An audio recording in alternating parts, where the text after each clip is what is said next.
కొరింథీయులకు రాసిన మొదటి పత్రిక 3వ అధ్యాయం. సహోదరులారా, ఆత్మ సంబంధులైన మనుషులతో మాటలాడినట్లు నేను మీతో మాటలాడలేకపోతిని.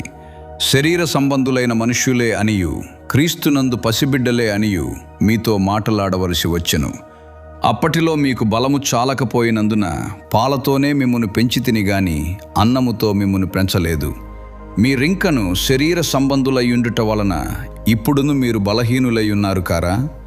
మీలో అసూయయు కలహమును ఉండగా మీరు శరీర సంబంధులై మనుష్య రీతిగా నడుచుకొనువారు కారా?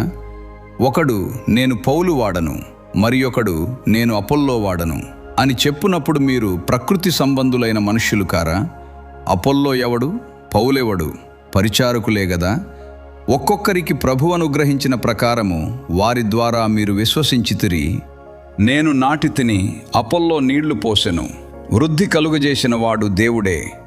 కాబట్టి వృద్ధి కలుగజేయు దేవునిలోనే గాని నాటువానిలోనైనను నీళ్లు పోయువానిలోనైనను ఏమీయు లేదు. నాటువాడును నీళ్లు పోయువాడును ఒక్కటే. ప్రతివాడు తాను చేసిన కష్టము కొలది జీతము పుచ్చుకొనును. మేము దేవుని జతపని వారమై ఉన్నాము. మీరు దేవుని వ్యవసాయమును, దేవుని గృహమునై ఉన్నారు. దేవుడు నాకు అనుగ్రహించిన కృపచొప్పున నేను నేర్పరి అయిన శిల్పకారుని వలె పునాది వేసితిని, మరి ఒకడు దాని మీద కట్టుచున్నాడు. ప్రతివాడు దాని మీద ఏలాగు కట్టుచున్నాడో జాగ్రత్తగా చూచుకొనవలెను. వేయబడినది తప్ప మరి ఒక పునాది ఎవడును వేయనేరడు. ఈ పునాది యేసుక్రీస్తే. ఎవడైనను ఈ పునాది మీద బంగారము, వెండి, వెలగల రాళ్ళు, కర్ర, గడ్డి, కొయ్యకాలు మొదలైన వాటితో కట్టిన ఎడల వాని పని కనబడును. ఆ దినము దానిని తేటపరచును. అది అగ్ని చేత బయలుపరచబడును. మరియు వాని పని ఎట్టిదో దానిని అగ్నియే పరీక్షించును.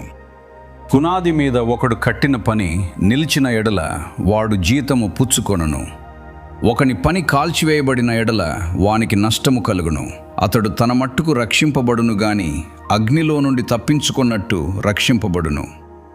మీరు దేవుని ఆలయమై ఉన్నారనియు దేవుని ఆత్మ మీలో నివసించుచున్నాడనియు మీరెరుగరా? ఎవడైనను దేవుని ఆలయమును పాడు చేసిన ఎడల దేవుడు వానిని పాడు చేయును. దేవుని ఆలయము పరిశుద్ధమై ఉన్నది, మీరు ఆ ఆలయమై ఉన్నారు. ఎవడును తన్ను తాను మోసపరుచుకొనకూడదు. మీలో ఎవడైనను ఈ లోకమందు తాను జ్ఞానినని అనుకొనిన ఎడల జ్ఞాని అగునట్టు వెర్రివాడు కావలెను. ఈ లోక జ్ఞానము దేవుని దృష్టికి వెర్రితనమే.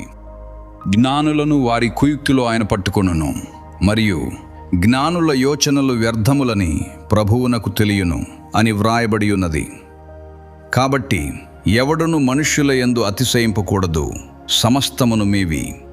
పౌలైనను, అపొల్లోయైనను, కేఫాయైనను, లోకమైనను, జీవమైనను, మరణమైనను, ప్రస్తుతమందున్నవి అయినను, రాబోవునవి అయినను సమస్తమును మీవే.